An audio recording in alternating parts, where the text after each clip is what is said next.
ভোর 5:30 থেকে 12টা অবধি মাই মর্নিং রুটিন। স্মার্টলি সংসারের সব কাজগুলো আমি যেভাবে তাড়াতাড়ি করি। শুভ সকাল আমার মিষ্টি বন্ধুরা, কেমন আছো তোমরা সবাই? আশা করছি যেখানে আছো সবাই খুবই ভালো আছো, আমরাও খুবই ভালো আছি। আমি টুকুন টুকুন লাইফস্টাইল ব্লগে তোমাদের অনেক অনেক স্বাগত, ভালোবাসা জানাই সবাইকে। আজকে সকালটা শুরু করলাম সুন্দর একটা সকালকে সঙ্গে নিয়ে।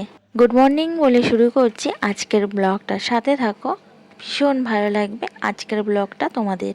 তো যাই হোক, চলো দুষ্টয়াকে স্কুলে পাঠিয়ে আমি যাব উপরে, গিয়ে তোমাদের সাথে কথা বলতে বলতে কাজগুলো সব সেরে নেব। তো দুষ্টুটার পাপা এখনও আসেনি, ও আগে চলে এসেছে। আর এই যে ওর পাপা এসে বাইকটা বার করলো, চললো টাটা বলে। আর আমি এবার ওপরে গিয়ে শুরু করব আমার কাজকর্ম। যেহেতু সকাল থেকে আমি ব্লগটা শুরু করছি, তো আমি রান্না বসিয়ে দিয়েছি। আর এদিকে দুষ্টুটাকে রেডি করিয়ে আমি ওকে স্কুলে পাঠিয়ে দিলাম। এবার আমি একদম 3তলায় যাব। তো 2তলা ঘরটার দরটা ভাজিয়ে দিয়ে যায়, না হলে বিড়াল ঢুকে যায়। আর বিড়াল ঢুকে গেলেই পটি টটি করে দেবে, তাহলে আরও সমস্যা, কাজ বেড়ে যাবে। তো যাই হোক, আমি একদম 3তলায় চলে এলাম। তো দেখো আকাশটা মেঘলা করে আছে। তো আমি সোজা রান্নাঘরে ঢুকে যাচ্ছি। আমি রান্না বসিয়ে গেছিলাম, তোমাদেরকে বলেছি। তো দেখো এখানে একটা ডিম সেদ্ধ করতে বসিয়ে দিয়ে গেছি, আর এদিকে আমি তরকারিটা জল দিয়ে গেছি। তো তরকারিটা আমি ভালো করে ফুটিয়ে নেবো, কম করে দিয়ে গেছিলাম তো আঁচটা, তো ফোটেনি ঠিকঠাক। তো টিফিনটা করে দাদাভাইকে দিয়ে দিলাম, দাদাভাই চলে গেল অফিস। আমি চলে এলাম নিচের ঘরে। তো নিচের ঘরে বিছানাটা গুছিয়ে নিচ্ছি।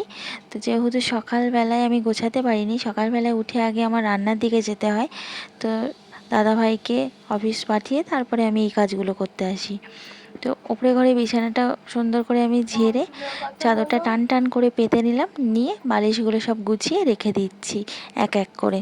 এর ফাঁকে রুটি করা, তারপর দাদা ভাইয়ের টিফিন রেডি করা, এগুলো তোমাদেরকে দেখাতে পারিনি, কারণ আমার ভিডিও করে দেওয়ার মতো কেউ নেই। আমাকে নিজে নিজেই যেটুকু ভিডিও করার করতে হয়। তো এখানে দেখো আমি ঘরটা ঝাড় দিয়ে নিলাম, নিচের ঘরের ঝাড় দিয়ে চলে এলাম উপরে। এবার উপরের ঘরটা গুছিয়ে নেবো, বিছানাটা গোছাবো প্রথমে। তো ভিডিও করা খুবই অসুবিধা আমার, আমি নিজে নিজে যেটুকু পারি সেটুকুই করি, কারণ আমার স্ট্যান্ডও নেই যে ভিডিও করব। ওই কোথাও রেখে তারপরে আমাকে ভিডিও করতে হয়। তো এভাবে কষ্ট করে ভিডিও বানাই। যদি তোমাদের ভালো লাগে একদিন, তো সফল যদি হতে পারি, একটা স্ট্যান্ড কেনার ইচ্ছা আছে, কারণ একা একা ভিডিও করা সত্যি খুবই কষ্ট। তো যাই হোক, আমি উপরের ঘরের চাদরটা তুলে আমি একটা কাঁচা ধোয়া চাদর পেতে নিলাম, কারণ উপরের ঘরের চাদরটা 2-3 দিন হয়ে গেছিলো। আর আজকে এমনিতেও মেয়ের পড়াতে আসবে, তো মেয়ের যেদিন যেদিন পড়াতে আসে তোমাদের এর আগে বলেছি, আমি সেদিন সেদিন চাদর পাল্টে দিই। তো এখানে আমার বিছানাটা দেখো চাদর সুন্দর করে টান টান করে পাতানো হয়ে গেছে, আমি এবার বালিশগুলো সুন্দর করে দিয়ে দিলাম। তো এবার আমি ঘরটা ভালো করে ঝাড় দিয়ে নেবো। তো যে চাদরটা তুলেছিলাম বিছানা থেকে, সেই চাদরটা বাইরে রেখে দিলাম, ওটা কালকে কেচে দেবো। আজকে আর সময় হবে না কাচাকুচি করার, কারণ আজকে যা কাচাকুচি করবো সেগুলো ভেজানো আমার হয়ে গেছে। তো তারপরে আমি দেখো ওপরের ঘরটা ভালো করে ঝাড় দিয়ে নিচ্ছি। আর কেউ ধরে ভিডিও করে দিলে কিংবা স্ট্যান্ডে ভিডিও করলে ভিডিও কিন্তু খুবই ভালো হয় কোয়ালিটি।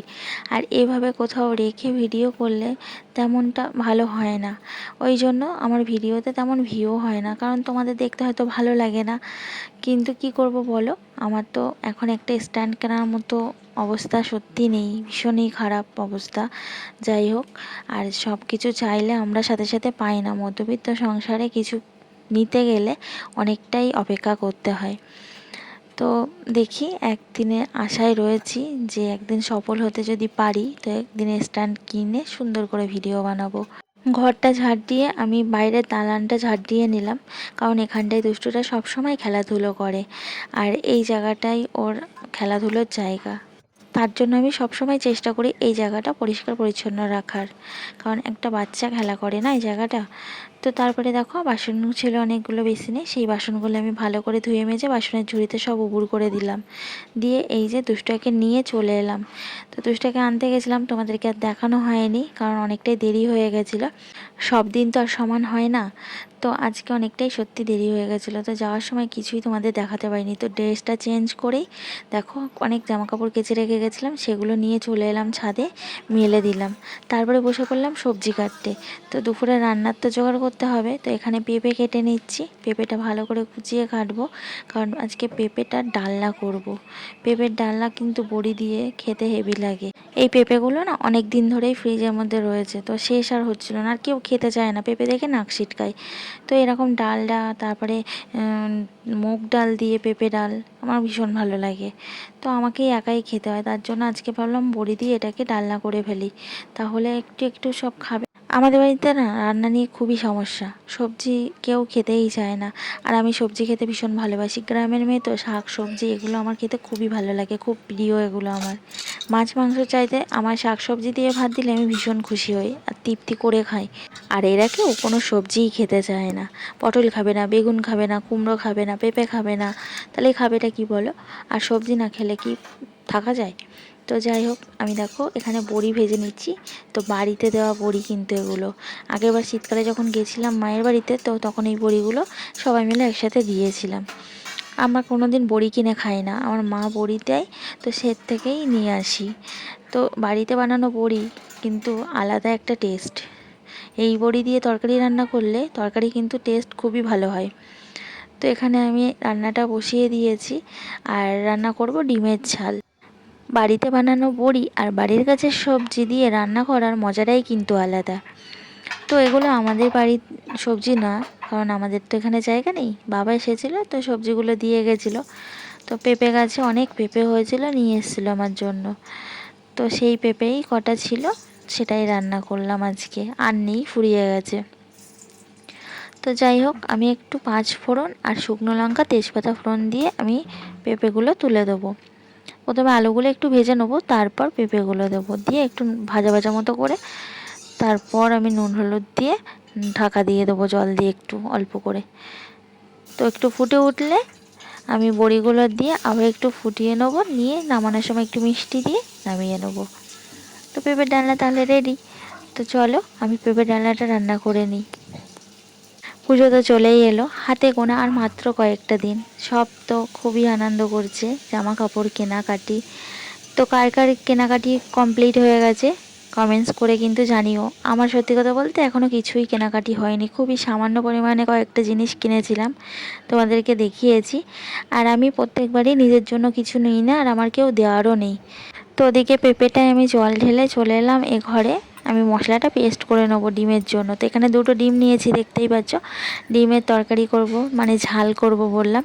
তো আদা রসুনগুলো কেটে নিয়েছিলাম, আর শুকনো লঙ্কা পেঁয়াজ একসাথে দিয়ে আমি ভালো করে পেস্ট করে নেবো। তো 2টো ডিম ভেজে আমি পিস করে কেটে নিয়ে তারপরে রান্না করব। তো কি করব বলো, ডিমের অনেক দাম, গোটা গোটা ডিম খাওয়া আমাদের পক্ষে সম্ভব না, কারণ একবেলা হলে ঠিক আছে, কিন্তু দুবেলা পক্ষে সম্ভব না আমাদের, কারণ দুবেলা 2টো ডিম করে অনেকটাই ডিম লেগে যাবে সবার। তো আর একবেলার তরকারি হলে না হয় একরকম, কিন্তু আমাকে তো দুবেলার চিন্তাই করতে হয় না। এখন যদি দুপুরে আমি ডিমগুলো রান্না করি, তাহলে রাত্রে আবার কি রান্না করব তোমরাই বলো, তখন তো আবার চিন্তা করতে বসতে হবে না। তার জন্য আমি প্রত্যেক দিন দুপুরেই রান্না করে রাখি তরকারিটা, আর রাত্রে ভাত রুটি যাই করি করে নিই। আর আমার এদিকে দেখো পেঁপে ঝোলটা ফুটে গেছে, তো আমি এখানে বড়িগুলো দিয়ে দিচ্ছি, কারণ এই বড়িগুলো না ফোটার কিছুক্ষণ পর দিলে ভালো হয়, না হলে না পুরো ভেঙে চুরে যায়, মানে বেশি জাল খায় না বড়িগুলো। তো পেঁপের ডালনাটা আমার রান্না হয়ে গেছে, আমি নামিয়ে এই যে ডিমগুলো ভেজে নিচ্ছি পিস পিস করে। তো এইভাবে ডিমের তরকারি কিন্তু ভীষণ ভালো লাগে, তোমরা একদিন করে দেখো যারা করনি। পিস পিস করে এরকম ডিম, ওর মধ্যে একটু পেঁয়াজ কুচিয়ে কাঁচা লঙ্কা কুচিয়ে ডিমটাকে ভেজে পিস পিস করে কেটে নিয়ে, তো ডিমের তরকারি করো আলু দিয়ে, কিংবা ডিমের ঝাল করো শুধু, খুব টেস্ট হয়, ভীষণ ভালো লাগে। আমার তো গোটা ডিমের চাইতে এভাবেই ডিম ভাজার তরকারি খুবই ভালো লাগে, মানে ডিমের অমলেটের তরকারি। তো যাই হোক, দেখো আমার মশলাটা কষানো হয়ে গেছে, আমি জল দিয়ে দিয়েছি। এবার আমি একে একে ডিমগুলো ছেড়ে দেবো, কারণ আমার তরকারিটা ফুটে উঠেছে। তো একটু ফুটিয়ে নিলেই আমার তরকারিটা কিন্তু রেডি হয়ে যাবে। আর এই ডিমের ঝাল রান্না করতে বেশি সময় লাগে না, খুব তাড়াতাড়ি অল্প সময়ের মধ্যে কিন্তু হয়ে যায়। আজকে ডিমের ঝাল করছি বলে আমার দুষ্টটা কতটা খুশি তোমরা না দেখলে বিশ্বাস করবে না। রান্নাঘরে এসে যখন দেখেছে ডিম ভাজছি, ও ভীষণ খুশি। আজকে ডিম রান্না করছো বলে নাচতে শুরু করে দিয়েছে। কেন বলো তো, ও ডিম খেতে ভীষণ ভালোবাসে, এতটাই ভালোবাসে মানে সে বলে বোঝানো যাবে না। ভীষণ ডিম খেতে ভালোবাসে। ওই একটা ছেলে হয়েছে আমার, কোনো সবজি খাবে না, শাক পাতা খাবে না, মাছ খাবে না। আর এই দেখো বৃষ্টি শুরু হয়ে গেল গুড়ি গুড়ি। তো জামা কাপড়গুলো সব আবার আমাকে ভিতরে এনে মেলতে হলো। বাইরে মেলে দিয়েছিলাম, সব আধ শুকনো মতো হয়ে গেছে। তো বৃষ্টি শুরু হয়েছে গুড়ি গুড়ি। আর এদিকে দেখো আবার বৃষ্টি হচ্ছে গুড়ি গুড়ি, রৌদ্র উঠেছে। মানে কেমন বৃষ্টি এটা আমি বুঝতে পারছি না। তো এদিকে দেখো আমি ভাত বাড়ছিলাম সবার জন্য। তো সেই ভাত বাড়া রেখে আমি গেলাম জামা কাপড় তুলে ভিতরে মেললাম। মানে একটু শান্তি নেই বৃষ্টির জন্য। তো চলো বন্ধুরা, আজকের মতো ভিডিওটা এখানেই শেষ করছি। ভোর 5:30 থেকে আর 12টা অবধি আমার মর্নিং রুটিন ভিডিও তোমাদের কেমন লাগলো অবশ্যই কিন্তু জানিও কমেন্টস করে। আর ভালো লাগলে লাইক করে দিও, খুবই ভালো লাগলে চ্যানেলটা সাবস্ক্রাইব করো। সবাই ভালো থেকো, টাটা।